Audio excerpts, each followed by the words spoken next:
राधे राधे महाराज जी। महाराज जी, अनुकूलता में तो हम अपनी भक्ति को सुचारू रूप से कर पाते हैं, पर प्रतिकूलता परिस्थिति आने पर हम किस बल पर अपनी भक्ति को बनाए रखें, अपना प्रभु के प्रति श्रद्धा और विश्वास कम ना होने पाए, ऐसा क्या करें? शरणागति में कमजोरी है इसलिए प्रश्न कर रहे, नहीं तो जैसे छोटा बच्चा बाहर खेलता है तो माँ की याद नहीं आती, लेकिन कुत्ता दौड़ पड़े तो चिल्ला पड़ेगा माँ माँ, और माँ की तरफ भागेगा, नहीं भागेगा। तो अनुकूलता में हुआ खेलना और प्रतिकूलता में हुआ एकदम भगवान में तन्मय हो जाना। प्रभु प्रभु आप देखो, शरणागति यदि है तो अनुकूलता में माना कि वो खेल रहा है, लेकिन उसका आश्रय, उसका भरोसा उसकी माता है, तो चाहे कोई भय आवे वो तुरंत भागेगा अपनी माँ की गोद की तरफ और चिल्लाता हुआ माँ माँ माँ, बस वही काम हमें करना है। राधा राधा राधा राधा, किशोरी जी आप देख लो, लाडली जी आप देख लो, या तो भोगने की सामर्थ्य दे दो या इसे नष्ट कर दो, पक्का समझो दो में एक काम हो जाएगा। या तो उस आई हुई विपत्ति का नाश हो जाएगा या भोगने की सामर्थ्य दे देंगी, आप मुस्कुराकर भोगते हुए उसे पार कर लेंगे। तो जब कभी दुख और विपत्ति हो तो हरि स्मृति सर्व विपद विमोक्षण, भगवान की स्मृति समस्त विपत्तियों से बचा लेती है। भगवान का जहां स्मरण प्रारंभ हुआ, प्रियाजू का स्मरण प्रारंभ हुआ, सब दुखों का नाश हो। आजकल लोग बावरे बने घूम रहे, कहीं घोड़े की नाल की अंगूठी, कहीं ये वो इनसे, अरे जिसकी नाल की अंगूठी तुम पहले उसके नाल ठोकी किलोमीटरों दौड़ता है वो, अगर उस नाल में दम होती तो वही सिंहासन पे बैठ के आनंद लेता घोड़ा। अब घोड़े की नाल तुम ठुकवा करके उसकी अंगूठी बनवा कर क्या सब, भगवान का भजन नहीं, सत्य मार्ग में नहीं, सत्य आचरण में नहीं, ना किसी से आशीर्वाद की तुम्हें जरूरत है। तुम सच्चे आचरण से चलो और भगवान का स्वयं नाम जप करो और ये गंदे भोजन मत पाओ, फिर देखो किसी के आशीर्वाद की क्या जरूरत है। तुम्हारा अनुष्ठान स्वयं का होना चाहिए। पैसा दे के अनुष्ठान कराने से तुम्हारे विघ्न नष्ट नहीं होने वाले, पक्की बात मान लेना। तुम करोगे कुकर्म और तुम्हारे लिए हो अनुष्ठान तो वो पुण्य अलग हो गया, लेकिन कुकर्म का फल तुम्हें भोगना पड़ेगा। इसलिए हम प्रार्थना करते हैं सब इधर उधर के चक्कर में मत फंसो, सीधे भगवत मार्ग में चलो जो शास्त्र बिल्कुल संविधान है, कहीं तुम धोखा नहीं खाओगे। नाम जप करो, ये गलत भोजन छोड़ो, जितने लोग आए हो हमारी उतने लोग प्रार्थना मान लो, शराब मत पियो, मांस मत खाओ, पराई माता बहनों की तरफ गंदी दृष्टि मत रखो। फिर हमें बताना तुम्हें कौन सा दुख परेशान करता है। महाराज जी, ऐसी जगह पे ज्यादा जल्दी विश्वास हो जाता है महाराज जी, और भीड़ ज्यादा लगी रहती है तो ऐसा लगता है कि ज्यादा उधर काम बन रहा है, इसलिए तो अस्पताल जाओ, वो पढ़े लिखे हैं, वो इस बात की डॉक्टरी जानते हैं। हमें ऐसा कहीं विधान नहीं मिला, समझना आप, हमें ऐसा विधान मिला है कि अगर आपको ये रोग है तो आप ये मंत्र जप करो तो आपके रोग की जो दुख देने वाली क्षमता है वो कम हो जाएगी और आप सहन कर लोगे। लेकिन आप करो, आप स्वयं करो, आप स्वयं आराधना करो तो आपका पाप नष्ट हो जाएगा। आप स्वयं लगो, आप गंगा नहाओ, आप यमुना स्नान करो, आप शालिग्राम में तुलसी चढ़ाओ, आप भगवान नाम का कीर्तन करो, आपके पाप नष्ट हो जाएंगे। दूसरा करके जो होगा वो पुण्य होगा, पुण्य एक अलग चीज हो गई, और स्वयं का अनुष्ठान हमारे पापों का नाश करने वाला बनेगा। इसलिए हमें लगता है बाहरी बातों में न फंसो, नाम जप करो और स्वयं अच्छे से चलो, धर्म से चलो। अब भीड़ इसीलिए लगती है कि देखो हम ये बात आपको कह रहे हैं कि आप राधा राधा नाम जप करो, आपके सारे पाप नष्ट हो जाएंगे, दुख मिट जाएंगे, आप एक दिन बहुत अच्छे शांत संत स्वभाव वाले बन जाओगे। बात समझ में नहीं आई? अगर किसी जंतुर में ऐसी सामर्थ्य होती तो देवकी वसुदेव जी को जेल में भगवान के आवाहन का अवसर ना होना होता, महल में होता। कर्म बंधन से बंधे हुए जैसे साधारण जीव, ऐसे परमात्मा प्रकट हो रहा है और वो कंस के कारागार में।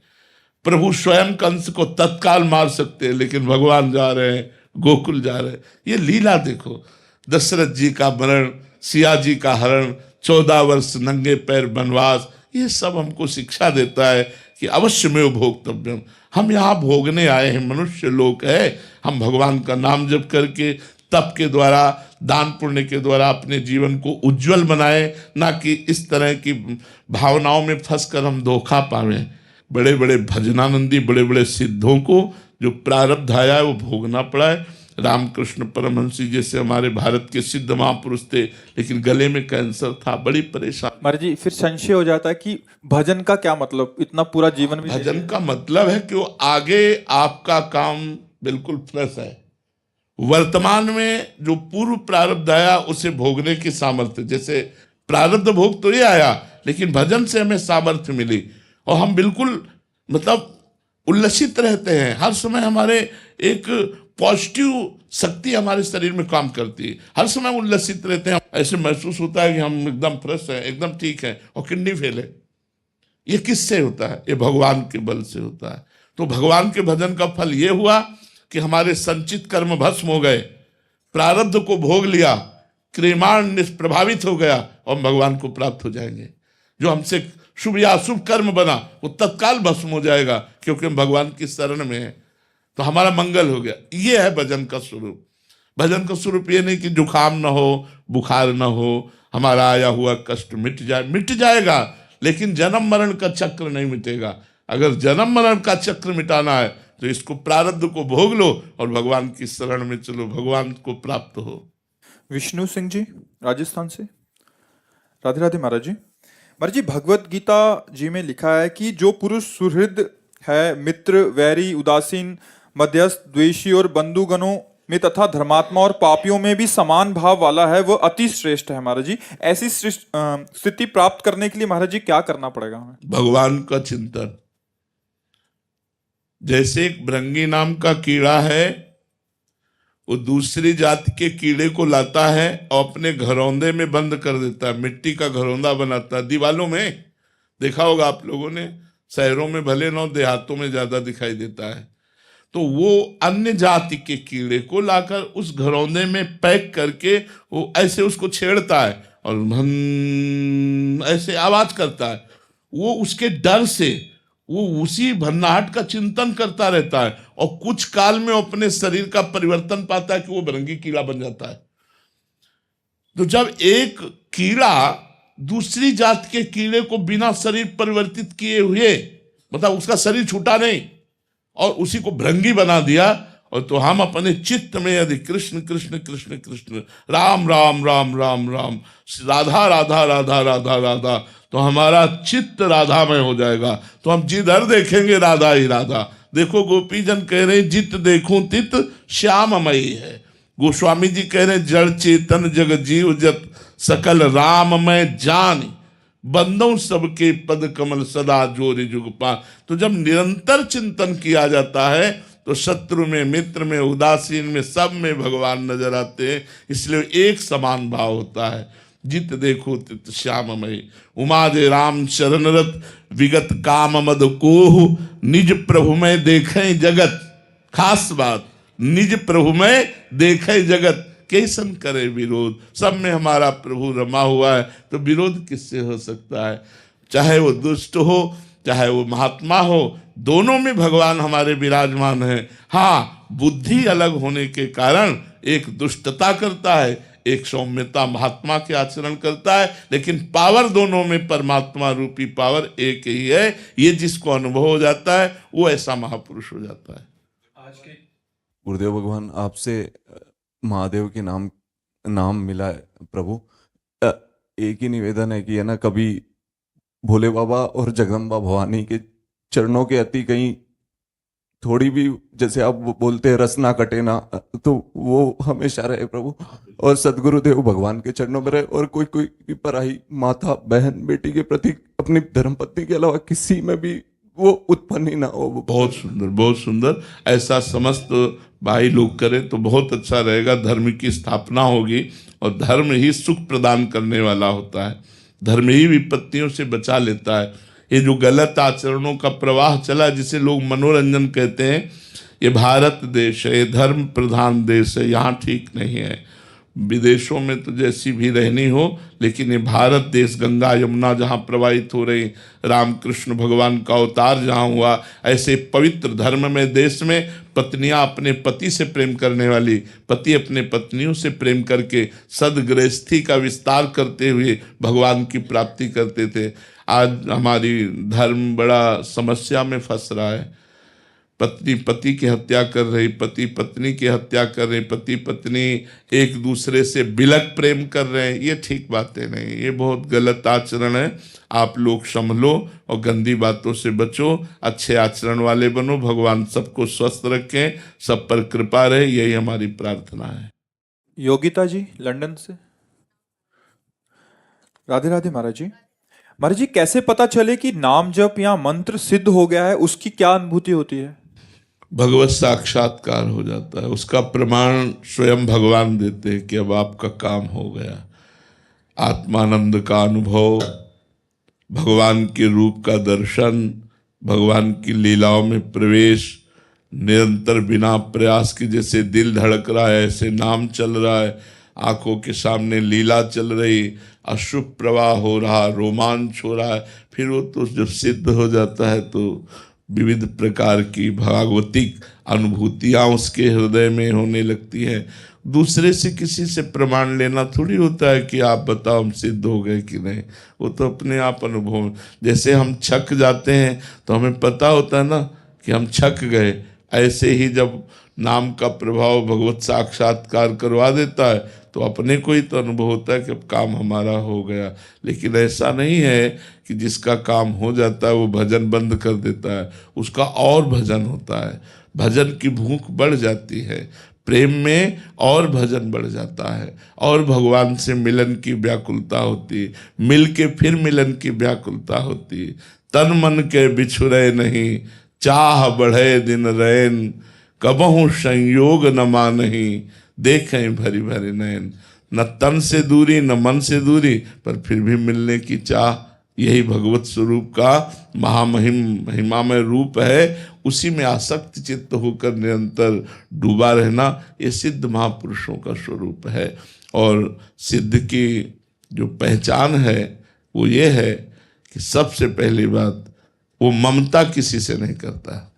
जो ममताहीन है, ना अपने शरीर से, न शरीर संबंधियों से, ना किसी से वो सम्मान चाहता है, किसी से भी सम्मान नहीं चाहता। सम्मान मिलने पर भी उसे अंदर से स्वीकार नहीं करता, क्योंकि दूसरा कोई है ही नहीं, एक परमात्मा है। तो परमात्मा से थोड़ी सम्मान चाहेगा, अपने इष्ट से थोड़ी सम्मान चाहेगा। तो निर्माण अमोहा जित संग दोषा, किसी भी संग का उसके ऊपर प्रभाव नहीं पड़ता, चाहे वो कितने भी गलत आचरण वालों के बीच में हो। जो रही उत्तम प्रकृति का कर सकत कुसंग, चंदन विष व्यापत नहीं लपटे रहत भुजंग। वो महापुरुष अपने बीच बाजार में भी समाधिस्थ होगा, विषयों के बीच में भी वो निर्विषय होगा, क्योंकि जित संग दोषा।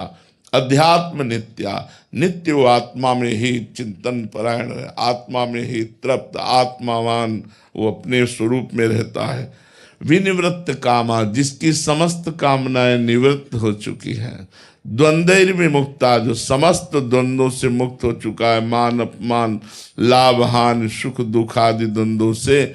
और जो सुख दुख में समान भाव रखता है वही परम पद का अधिकारी अर्थात सिद्ध हुआ पुरुष होता है। जो मान रहित, जो मोह रहित, जो संग दोष रहित, जिसकी सारी कामनाएं शांत हो चुकी हैं।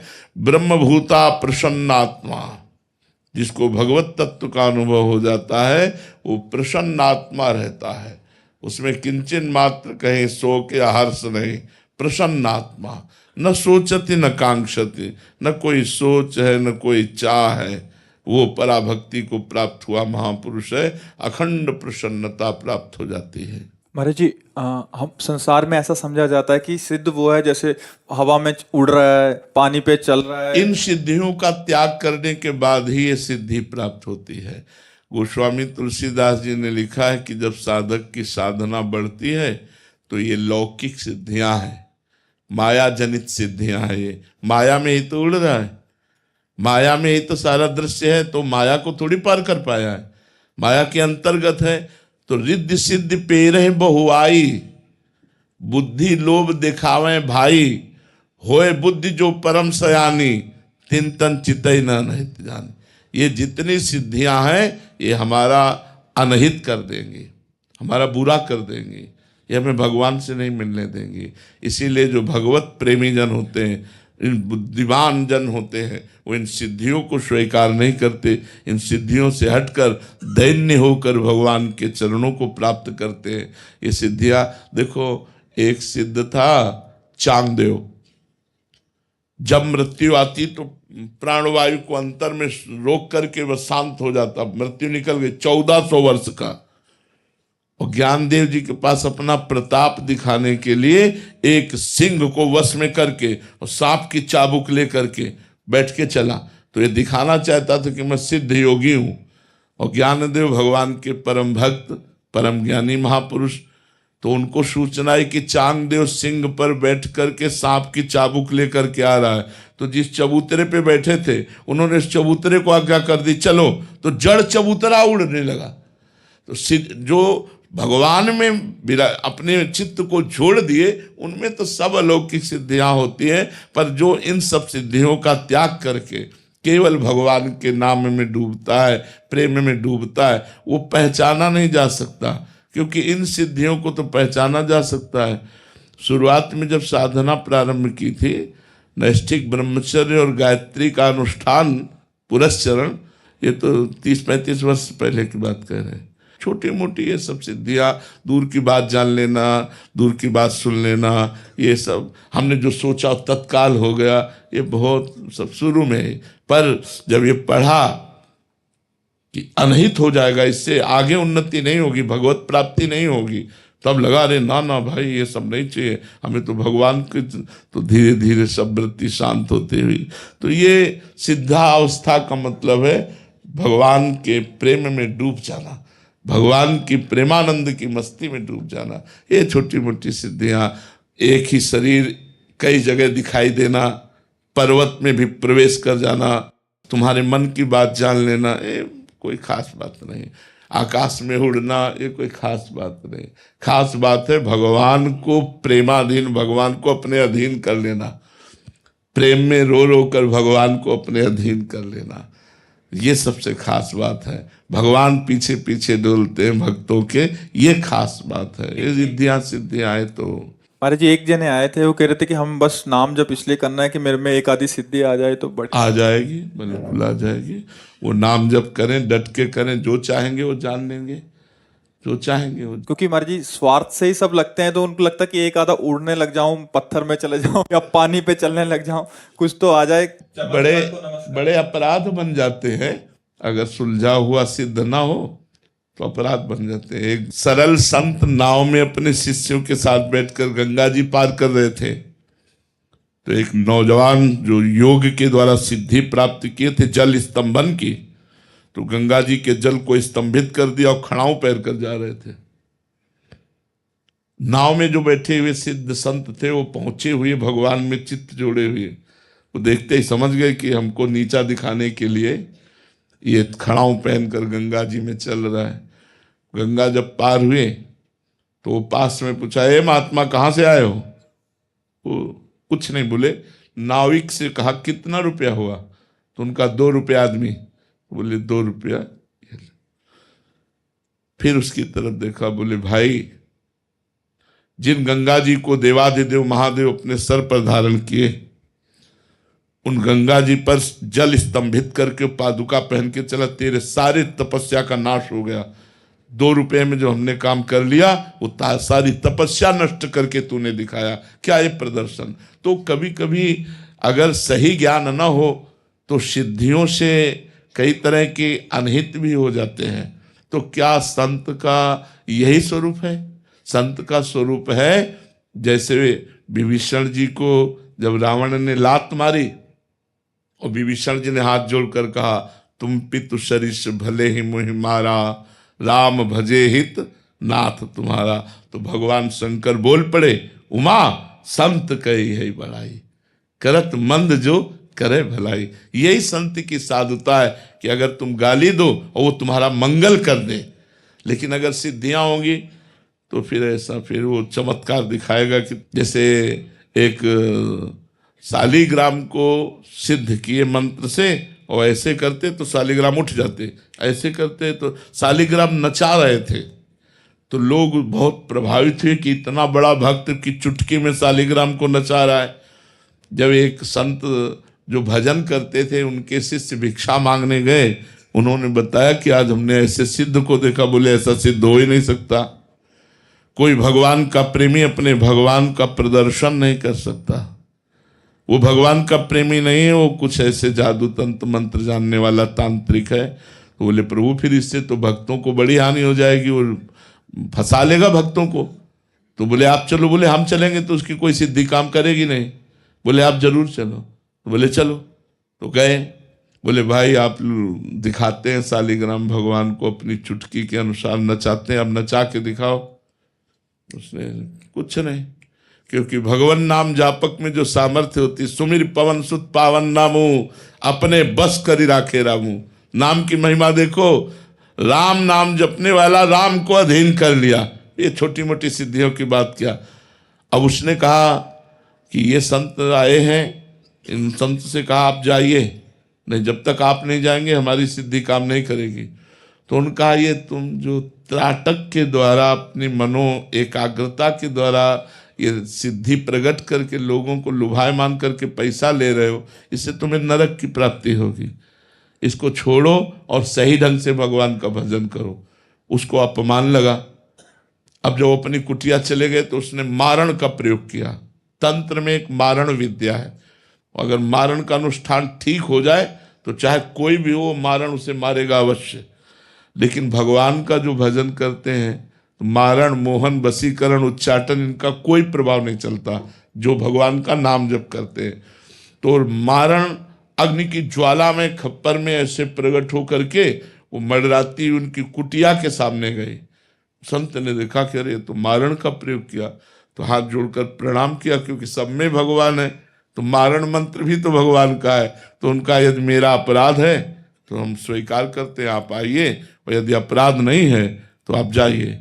बस वो मारण मुड़ गया और उन्हीं को जा करके देख खून की उल्टी और शौच उनकी शुरू हो गई। अब वो संत तो दिव्य दृष्टि वाले थे, उठ के गए और कहा भाई मान जा अब भी और सही ढंग से भजन कर तो तेरा जीवन बचा लूं। तो बोले त्राहिमाम बचा लो। तो छोटी मोटी सिद्धियां, छोटी मोटी बातें ये भगवान के भजन में विघ्न है। इसलिए सच्चे भजन करने वाले ये सब स्वीकार नहीं करते। सच्ची सिद्धि है आंखों में आंसू, रोमांच, गदगद कंठ और भगवान के प्रेम में डूबा, ये सबसे दुर्लभ सिद्धि है। और इसी से आवागमन से मोक्ष होता है, इन सिद्धियों से मोक्ष नहीं होता। मोक्ष प्राप्ति करने वाला इन सिद्धियों का आदर नहीं करता, प्रेम प्राप्ति करने वाला इन सिद्धियों का आदर नहीं करता।